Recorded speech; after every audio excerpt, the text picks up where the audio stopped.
Naugaga yung mga didiis, hindi na maganaugaga yung didilis kung paano patalsikin si PBBM.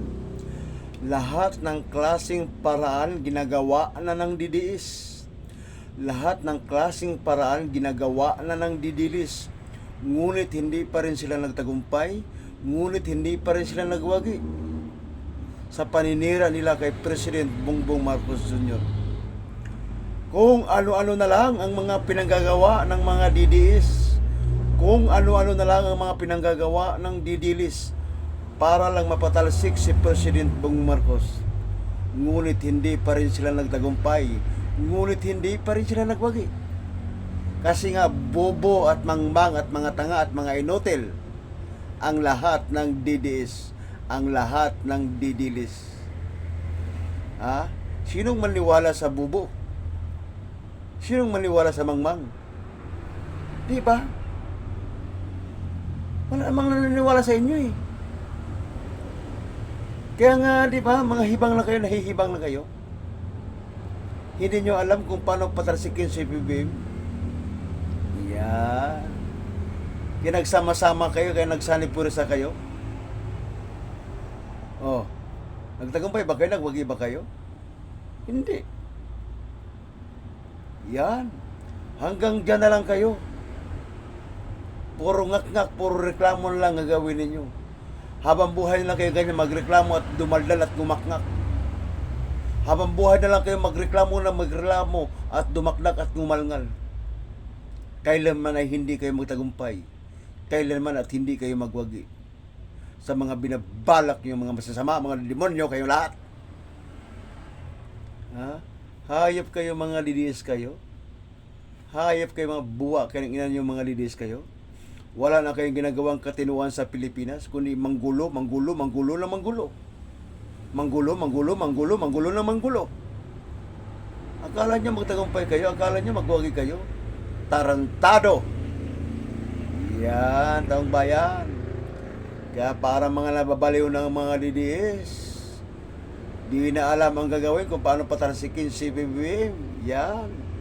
Hindi na nila alam kung paano patalsikin si PBBM. Lahat ng kaparaanan ginagawa na. Lahat ng kaparaanan ginagawa na ng mga DDS. Ngunit hindi pa rin sila nagtagumpay, ngunit hindi pa rin sila nagwagi. Nga, kain bobo pa rin ang mga DDS. Nga, kain bobo pa rin ang mga DDS. Nga, kain bubog pa rin ang mga DDS. Nga, kain bubog pa rin ang mga DDS.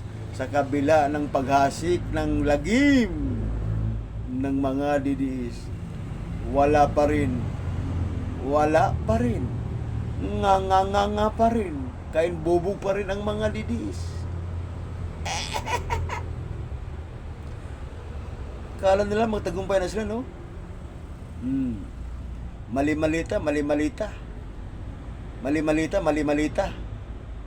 May mga text na nabasa. May mga text. May nag-leaks na text na message. Ngayon, iba naman. Dito naman sila sa presyo ng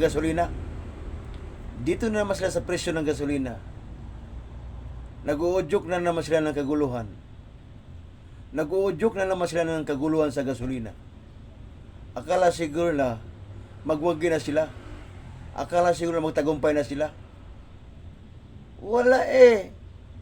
Kasi nga bubo kasi kayo eh, mangmang eh. Ganyan mag-isip ang bobong didiis. Ganyan mag-isip ang bobong didilis. Akala siguro nila magwala na ang taong bayan, magrally sa labas kasi sa mahal na presyo ng gasolina. Akala siguro na ganon.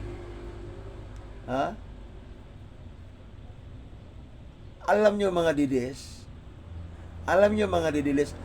ayaw ng tao kay Sara. Ayaw. Ang may gusto lang kay Sara, kayo lang mga didilis. Ang gusto kay may Sara, kayong mga didiis lang, bukod doon wala na. Kaya nga hindi kayo nagtagumpay sa panawagan nyo ng people power, di ba?